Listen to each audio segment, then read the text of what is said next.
everyone, this is Dr. Liz, and you're listening to Include with Dr. Liz.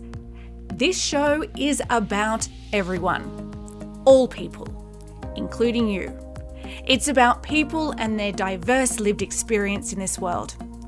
I chat with guests to get to know them, their identities, and their inclusion needs, so we all have an opportunity to understand how best to include them, so together we can create a world where everyone thrives.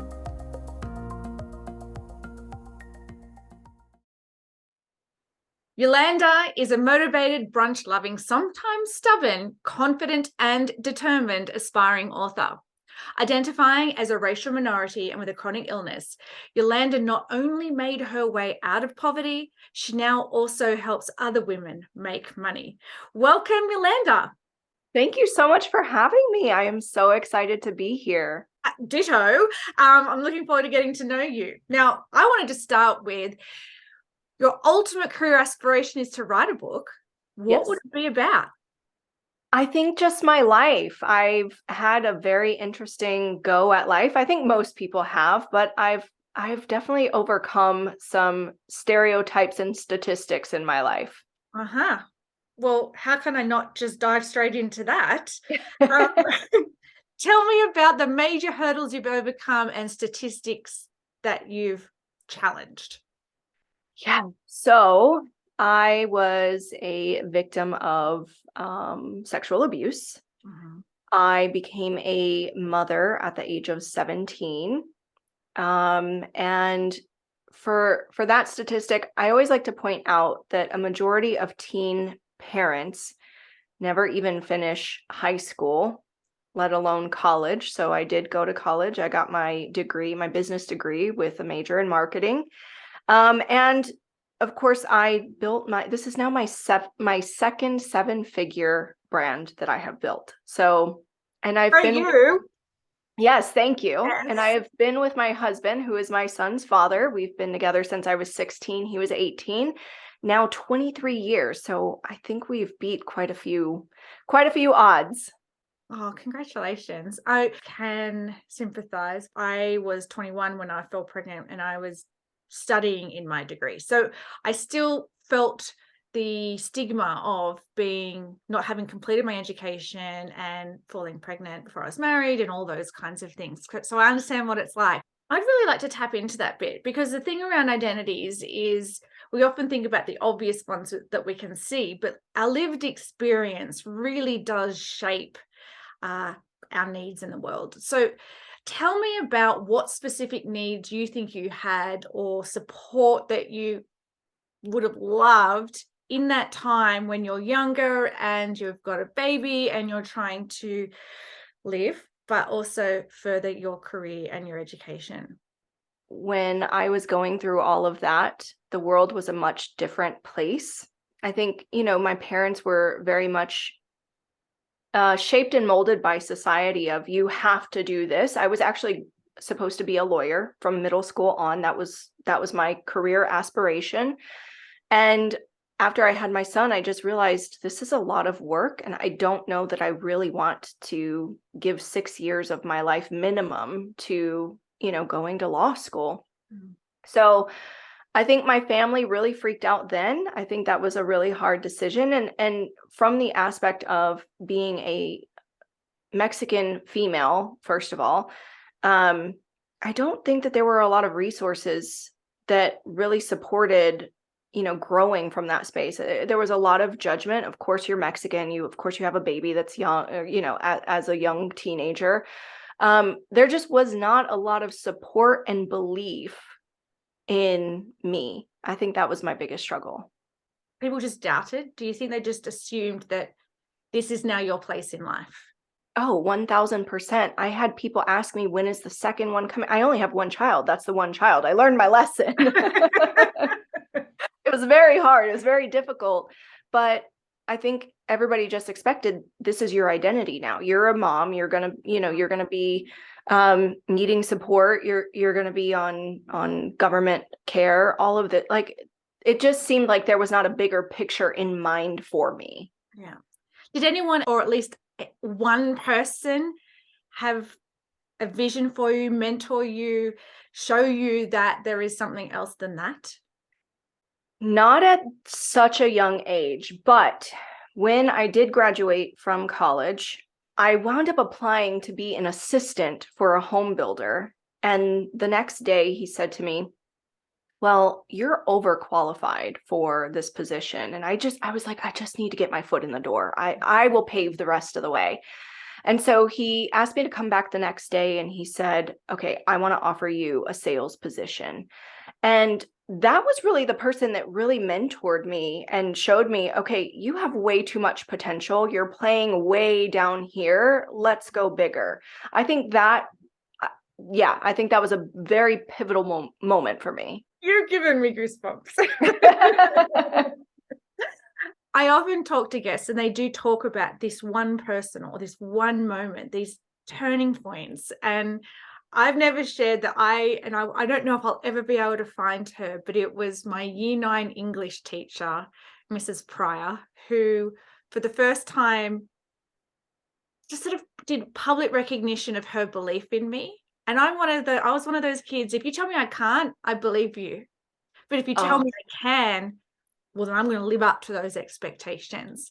And she was the one. And I absolutely credit the fact that I have a PhD today is purely because of that turning point in my life. So I know how important those people are. So you kind of skipped through to when you completed your degree. Like, how did you know there was something else without having someone representing that for you? I've always been a very determined and motivated person, and I'm naturally a rebel at heart. So where, as you said, if you tell me that, I think you said, if they tell you that you can't, then you believed it. And if somebody told me that I can't, it's like I had all of the energy inside of me. Just, I want to prove you wrong. I just want to prove you wrong. Yeah. And so when my family was upset that I didn't go the path of law school, I decided I was going to do hair for a while. I enjoyed doing hair in high school. Found out that it was not what I wanted to do as a career. It was just not the thing.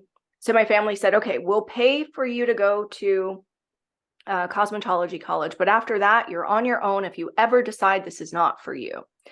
And from that point on, I just had this almost like chip on my shoulder of like, I'm going to prove to you, okay, even though I don't enjoy this, I'm still going to suck it up.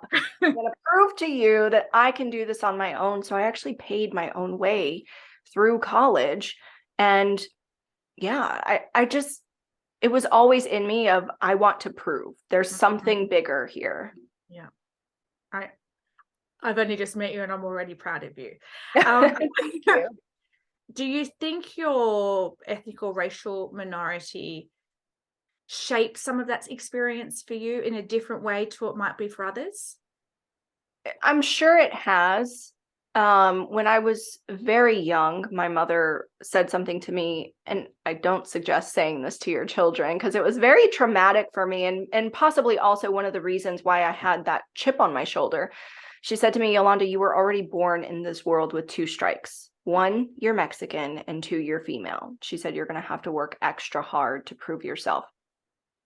And although I do live in the state of Texas, where there is a high population of Mexican Americans, when I was in real estate, when you're in real estate, you're dealing with the big players, the multimillionaires, the billionaires, the people who have wealth. And I would hear them talk amongst each other in front of me about, my race and my background, about stereotypes. And I would look at them and say, hey, I'm standing right here. And they would say, but you're different, Yolanda. And I think that people think that's a compliment. It's not a compliment at all. It's basically you're telling me that the color of my skin, the features of my face, the color of my hair is not good enough. And I know that you've already mentioned that your lived experience has kind of what you call your chip on your shoulder, which is, I am just going to prove the world that I have got this. Aside from that, do you think there are any other benefits that have come out of it? And then conversely, any sort of negatives or barriers that have come out of it for you? Well, I think the positives are that I am someone who looks at a challenge and says, I can do this. I'll figure it out. Even, I was having a conversation with my husband and my mom this weekend, and they were saying the same thing. Anytime there's a challenge, I don't worry about you. I know you're going to figure it out. I know you're going to overcome it. So I think that's a great thing. But also, I think it comes at a detriment, or it can be a negative when you start finding your worth in what you create. And I've had to walk it's a fine line there of like, yes, I want to create this great thing. And yes, I want to do big things. And yes, I want to create massive wealth. And there also becomes a time where you start sacrificing what's most important to you. And so when I was in real estate, I sacrificed time with my family. And then my son attempted suicide twice, and I wasn't present. And that's ultimately what got me out of real estate, is I realized I cannot keep putting money, and I thought I was doing the great thing, right? Like giving my family these vacations, the cars, the houses, the money in the bank. I thought I was doing the right thing. And then it turned out I was taking it too far. I might cry. You've absolutely defined a problem that I found myself in, because I too, like I said, I was 21 when I fell pregnant, got married 8 weeks later. Wasn't long before, basically, I was on maternity leave, which I'd calculated our savings, how long I could not work for. And I budgeted us down to $600. When I was going back to work, we had $600 left, and we had a mortgage. So it's not like we had options not to pay something. It was down to the wire. And once I went back to work, I haven't stopped working. And I got to a place where I was working so hard in fear of the rainy day, in fear of when it dries up, that I put myself in hospital. So I know exactly where you're coming from. And I think there's this, yes, I think part of it was because we were super young when we had children. It was not in the life cycle or age cycle of when we were supposed to. And then you also, like you say, you want to prove everyone wrong. I was just desperate not to fail. That is emotional to think back now. My relationship now with money isn't overly healthy. I have had to work so hard not to work so hard. Isn't that like the irony, right? Uh-huh. Yeah, I have as well, and I'm teaching a money program to my clients right now, and they've had some massive breakthroughs, and it has come from my struggles of being a teen mom, worrying, oh my gosh, are we going to be able to eat this week? Oh my gosh, what's going to happen if this happens? I had no extra. So yeah, I became a hoarder with money. And so I remember there was a time when my husband, he wanted to go to Burger King for something. And and he was like, okay, let's do Burger King tonight. And I was like, nope, we don't have money for that. And he's like, Yolanda, I know what's in our account. What are you talking about?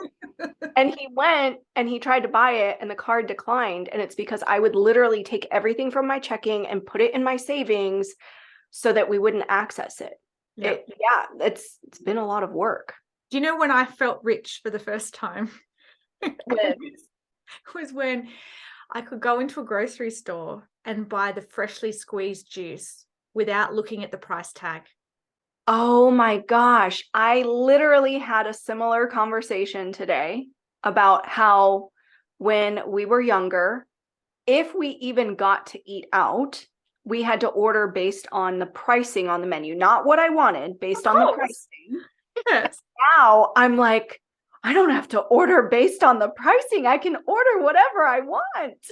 Liberating. And I think when we come from struggle, I know I will never take it for granted, ever. Yeah. It feels like a privilege every day. Yeah, 1000%. There's a perspective and an appreciation that comes with finding that and creating that yourself. What assumptions do you think people make about you just on looking at you? It's okay. I'm gonna tell a story with this. I think they think that I have built wealth, but I don't think that, coming from struggle, I don't think that I look technically like somebody that you would think is wealthy. I also live very simply. I live in a condo that, is well below my means. So I went to the dentist recently and they told me that I forgot what it was, something done. And the girl said, okay, but this isn't covered by your insurance. And I said, okay, that's fine. And she said, so that's going to be 30 something dollars. She said, but it's per tooth. And you have, they were putting a seal on my teeth. And I think she said, like, you have 4 that need the seal. I said, okay, no problem. And she said, do you want to go ahead and do that today? And I said, yes, that's fine. I said, actually, how long does it take? I said, because I have an appointment. I think she thought I was saying I couldn't afford it. Mm-hmm. Well, it'll only take 10 minutes, but I can go get you a quote from the front and get that written up for you. And I said, no, I don't need a quote. I just needed to know how long it's going to take because I'm short on time today. And she said, well, I would really prefer to get the quote because if the insurance isn't going to cover it and I don't want any blowback. And I said, you told me it's 30 something dollars a tooth. It's fine. I can afford it. And she says, oh, okay. So then she proceeds to want to start. And then she stops again. And she says, well, I would really prefer to just cover myself and just go get the quote. And I said, look, I don't know what type of person you think I look like, that I can't afford the whatever price, $200 that this is going to cost. And I was like, but I'm telling you, it shouldn't be your concern because I'm not concerned. And she said, oh, okay. So I think that I don't look like someone that people would associate with wealth. I think that's the biggest thing. So how often do you think profiling happens in your life?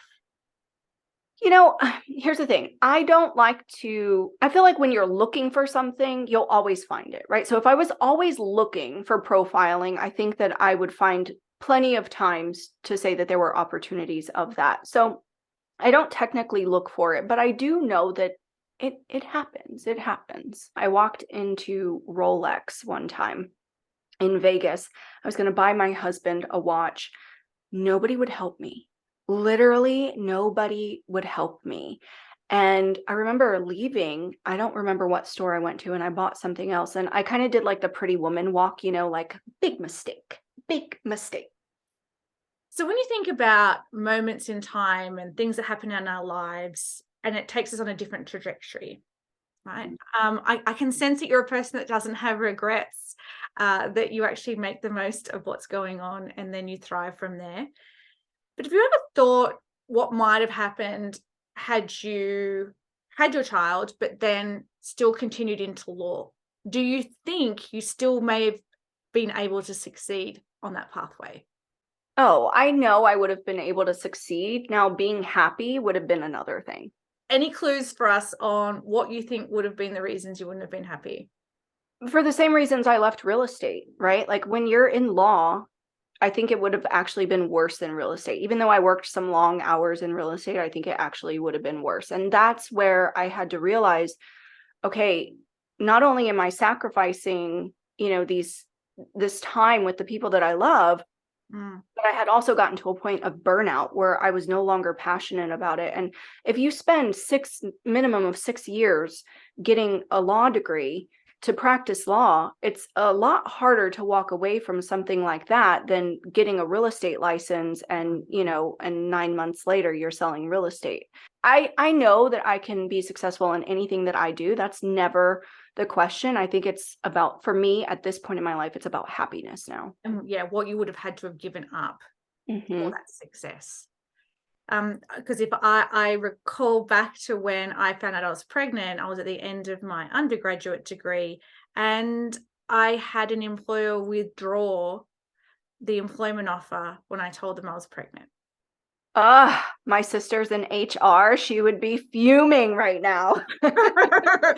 So if it happened these days, of course it's illegal. Like we would be protected. But in the 90s, that wasn't the case. Yeah. I actually, as a woman, just accepted it as normal. In fact, I think I called and went, look, I understand you're probably going to have to withdraw the employment offer because because I'd been socialized that way, that that's the way that it would be expected. And really, when you reflect back, and this epiphany only came to me a few years ago on self-reflection on this inclusion journey. And I think back going, well, the father of the child never had to give up their job. Like, so my whole career trajectory was changed because that person withdrew that job offer.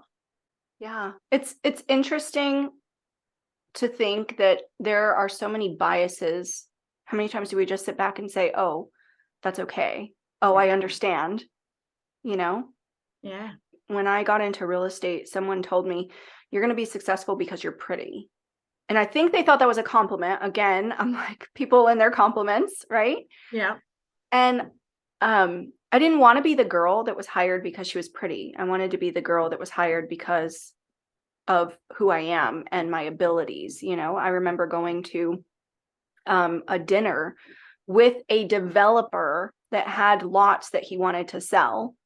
And he must have called me because of the face on my signs. But then at the end of the dinner, he said, wow, you really are beauty and brains. And I thought, wow, what? You were just going to hire me just because my sign looks cute? What? Yeah, I mean, you need somebody with a plan. I think we should help people here with a few tips on that, because in a lot of people's minds, they will think that complimenting someone's attractiveness is a compliment, but it is in effect a microaggression. So it is something that is putting you down and minimizing your capability by assigning your worth to just the way you look. 1000%. Yeah. So I have certainly encountered that more than one time in my life, down to anything from being told that after delivering a full strategy to 60 executives in a multinational organization and the most senior person in the room saying to everyone else in the room, well, Liz, we'll do anything you tell us to do so long as you wear those glasses and those heels. Oh my gosh. And this wasn't 20 years ago. Oh my gosh. Interesting. And, you know, I have been hired by a CEO to be the executive HR person for an organization, and realizing after a few months that he really only hired me to hit on me. And trying to call him out on that, in the end, he ended up firing me because he knew that I was not going to let it go. Again, illegal, but do you fight something like that? Yeah. Because the energy to fight it is greater than the energy required just to move on. Yeah. Yeah. I hate hearing that. And yet I've also been in a similar position with a broker. And you know, as a real estate agent, you're an independent contractor. So it's even worse because there are no repercussions because they're not your boss. Yeah. So you work for yourself. So when my son was getting care for his mental health, I was in a very low state. And Tony Robbins was coming to Texas. And so the broker said, hey, I'm giving away a free ticket to anybody who tells me why they deserve it. And I emailed and I said, look, I'm going through a really tough time. I just need some positivity. I would love this boost of energy. And I get there and he's like, hey, I'm going to pay for your hotel. And I thought, oh, that's really nice. And then he was like, hey, why don't we grab dinner? I'll take you shopping and then we can go back to your hotel room. And I thought, what? Yeah. For those that can't see, because you're only listening, I am jaw dropped, gasping. Yeah. Okay. It doesn't surprise me. And I think some of the behaviors that by default we end up then adjusting take away some of our power. So I know in a lot of organizations I've worked in, I've felt that I've had to try not to be so friendly.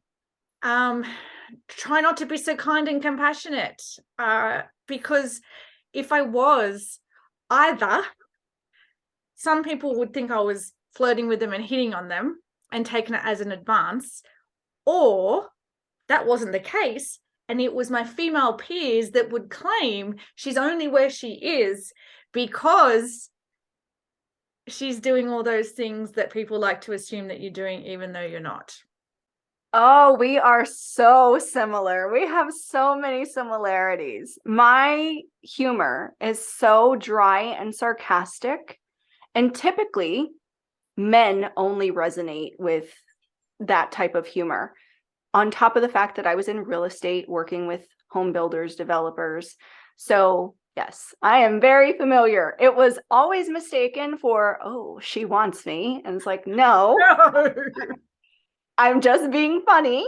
I'm just cracking a joke. And then it turned into, oh, she must be doing something. She must be doing something. Let's now think about what you're doing, helping women make more money now, right? So I'm thinking this is all interwoven. So what is it that you're doing with women to lift them up and empower them to make more money? So when I was going through this shift with my son being in and out of the hospital and seeking support, seeking the right support, and especially, we've worked through this, but my immediate family, they really judged of, what did you do to cause this? And, why this and why that? So my husband and I literally felt isolated. And I thought, I don't ever want somebody to feel this lonely again.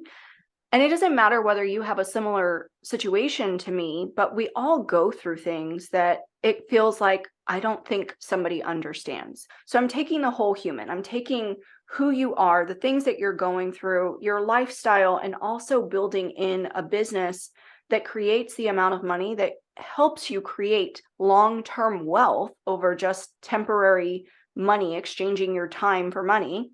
And I use something, I don't know if you've ever heard it, but it's called human design. Mm-hmm. So it's an energetic blueprint of who you are. And I take that and I incorporate it in your life and your business.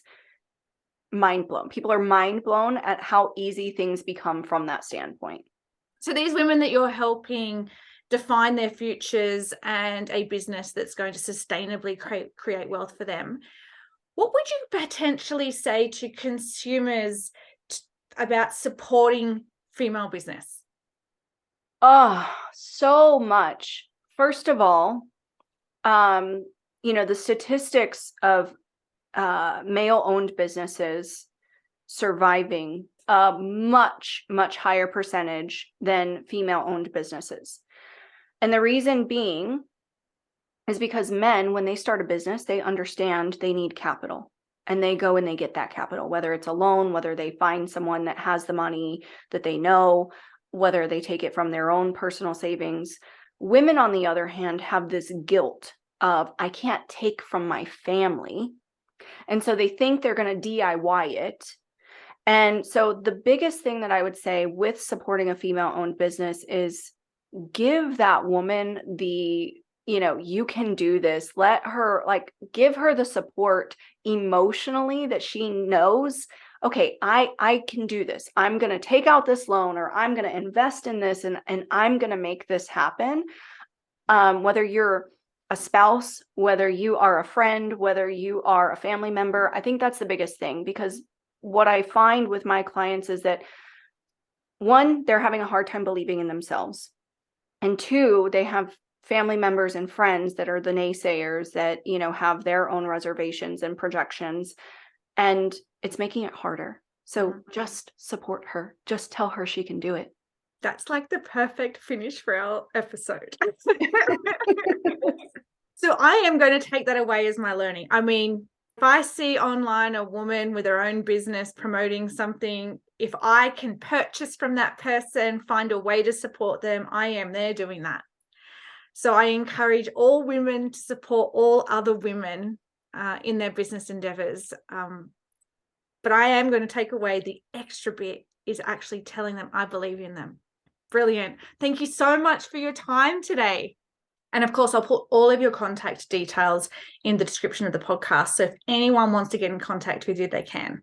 Thank you. This was so fun. And I hope that this brings the audience massive clarity.